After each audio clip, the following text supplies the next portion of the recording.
Nature's miracle, Yamuna, originates from Yamunotri, which is a 1,370 km stretch till Prayag in Allahabad.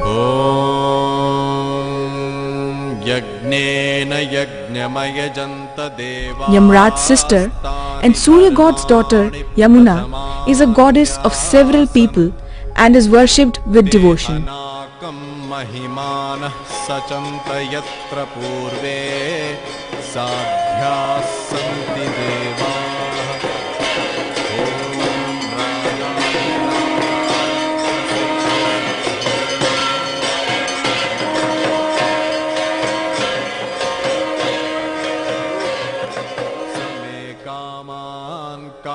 कामायमह्यं कामेश्वरो वै श्रवणो ददातु.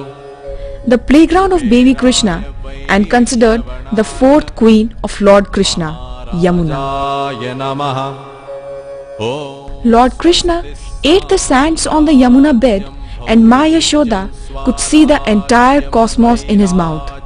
When Vasudev was getting baby Krishna down to Gokul, Yamuna was sanctified by his lotus feet. This sacred and holy Yamuna becomes a useless sewer as soon as it enters Delhi from Wazirabad. The proud and gushing Yamuna becomes still and quiet when this rainwater mingles with it. This rainwater has all sorts of toxic waste which can prove poisonous to anybody. But this is just the beginning. After this, there are 18 more drains following it which make the Yamuna water stagnant. The total wastewater amounts to 3,296 million liters per day. Alone Delhi contributes to 80% pollution in Yamuna.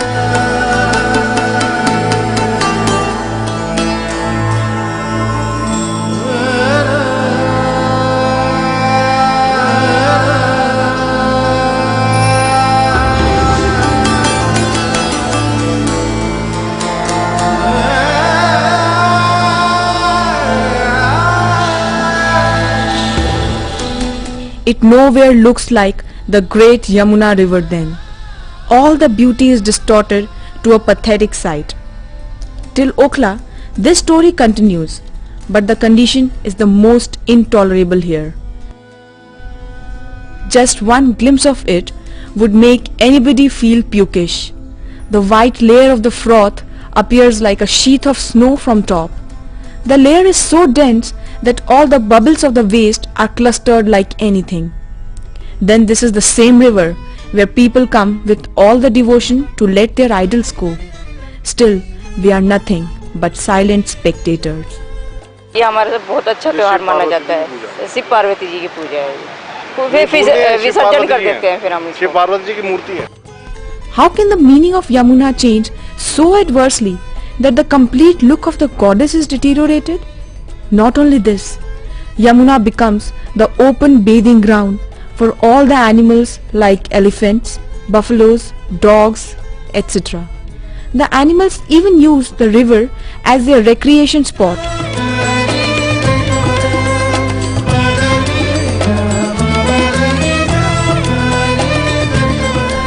All the animal excreta then floats on the surface. Even the people who take care of these animals take a chance to have a holy dip. Yamuna means so many things to different people. People who dwell near Yamuna are striving on it only. Their agriculture and day-to-day activities are dependent on the river. These slum areas have no other means to fulfill their basic needs, so they target Yamuna. 3 million of the population lives in these slums as clusters. All the washermen clean tons of clothes on the banks and let all the dirt dissolve with the river. These dhobi ghats are their means of livelihood, but the Yamuna is again being polluted.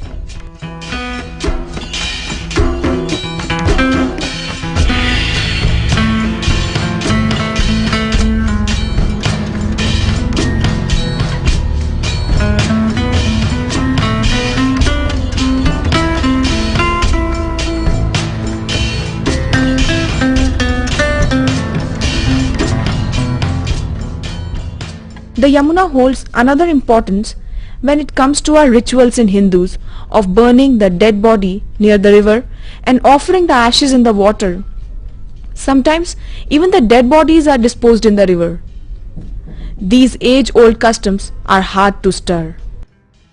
ये तो अग्नि अंतिम संस्कार है, एक मन की आत्मा शांति के निमित्त अपनी जो परंपरा है उसको लोग पूरा करते हैं। तो मंदिरों से गंदगी थोड़ी होती है कोई, और जो घाट बने हुए हैं जहाँ लोग रह रहे हैं, जो लोगों ने जगह घेर रखी है घाट पर, वो साफ होंगे पूरे के पूरे, और होना भी चाहिए। These lack of slum people survive on the Yamuna. They have to be provided with an alternative before uprooting them. Jamuna में जो गंद हो रहा है, सारा दिल्ली शहर में जो अंदर मकान बसे हुए हैं, पक्के नाले बने हुए हैं, सारे नाले का पानी इसमें आता है, और सारा फूल कचड़ा जो भी है घर का ले आते हैं, पन्नी में बटोर के और इसमें डाल देते हैं। झुग्गी झोपड़ी तोड़ने से कुछ नहीं होता है, ये तो ये करते नहीं, झुग्गी झोपड़ी के पीछे पड़े हुए हैं खाम खाम, गरीब आदमी की टांग तोड़ने के लिए। There is another aspect to this pollution in Yamuna which directly concerns us. We as the devotees of Yamuna are equally contributing to its death. Our offerings of day-to-day pujas are only adding on to the plight of Yamuna. It seems as if we have deliberately made ourselves blind and deaf. Our offerings swim over the surface and simply clot at one place to make it more stinking. The same Yamuna, which starts as a crystal clear river, becomes all black in Delhi. Even the fencing at Nizamuddin Bridge could not deter the people from dumping their offerings, and these are the same so-called educated and literate class. They would try their best to dump the garlands and other things in Yamuna, and at the same time would worship it too. Neither the government nor the people are coming out with a solid plan to curb on this. The government has been spending crores and crores of money since few years, but Yamuna continues to be exploited. Central Pollution Control Board and National River Corporate Directorate, both these organizations meant for water quality monitoring, stand dumb. It's high time that people show their outrage. Yamuna today is a toxic drain and a sewer. The minute it enters Delhi, it starts to carry the burden of an exploding city, 15 million people, and their waste disposal. And even more importantly, the entire toxic waste of industry. Every toxic under the sun is being poured into the Yamuna. We are living in an industrial society where every year 6,000 untested toxic chemicals are brought into production. The waste is flowing right into the Yamuna. It includes mercury, it includes arsenic, it includes every chemical under the sun. When that water flows in a river which should be bringing life, plant life gets damaged, all the marine life gets damaged. Wildlife, like birds, these used to be amazing bird sanctuaries. The government did was raise huge money from international agencies under the Yamuna Action Plan. The Yamuna has not been cleaned an iota. Millions of rupees, crores of rupees have flown. I would not say down the drain because they flowed into politicians' pockets. Again, NGOs, civic society will have to start the process. The Commonwealth Games are planning to take over large areas of the banks of the Yamuna for building the new Commonwealth Games facilities. The problem with rivers in India, like the Yamuna and the Ganga, is that our rivers are rivers that need to flood in the monsoon season. And when they flood, they need to be able to be soaked in the floodplains. It is a shame that a so-called temple is violating the real temple, the river Yamuna. It is killing, it is taking away the Yamuna share to land. Yamuna needs that flood basin. I again repeatedly say that till people are involved in monitoring pollution, till people are involved in controlling toxics, till people are involved in taking care of the rivers, and this is their democratic right that the government cannot take away, Till then, we will continue to dump toxics into the Yamuna. But in all this ignorance, there are some non-government organizations which have put their foot down to this injustice and started making efforts. One such NGO is Swechha.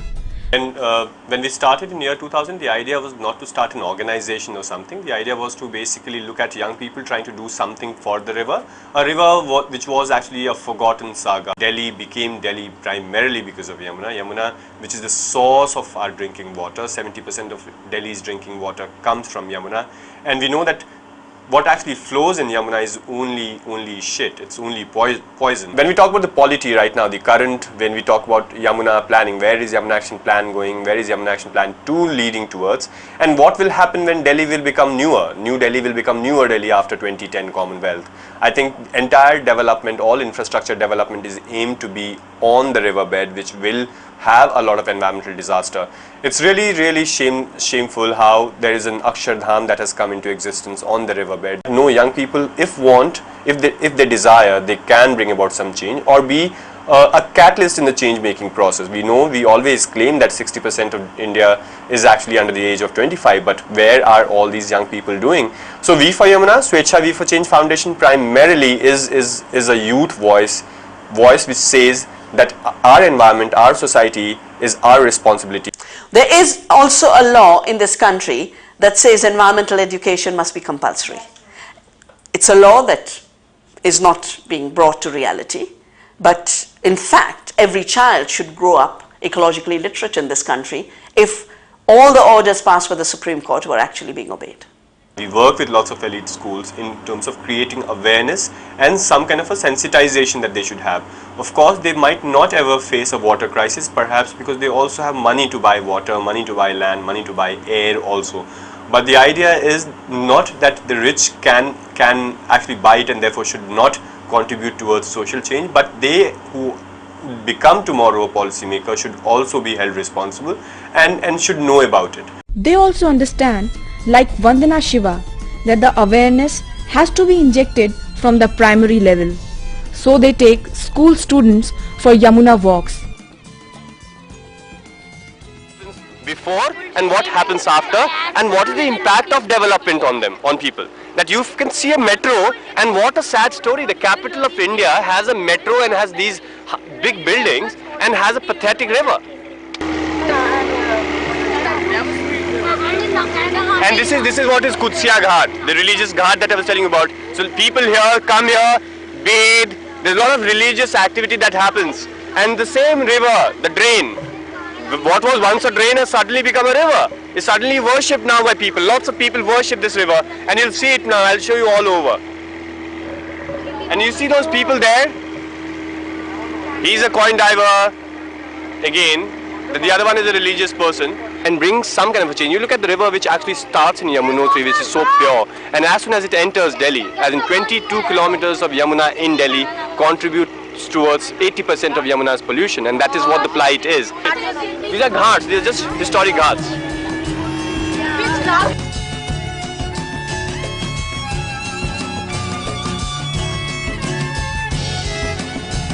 Basically, it has to show us how important Yamuna is to us, and like it's the main access to all these people sitting on the sides and bathing and drinking water from the same river.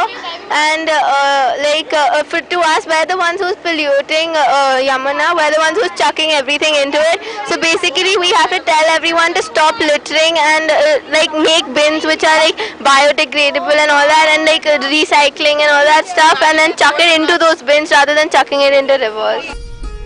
Yamuna as a goddess, Yamuna as a means of livelihood, Yamuna as a way to purify souls of dead people, Yamuna as a lifeline for animals, or Yamuna just a drain.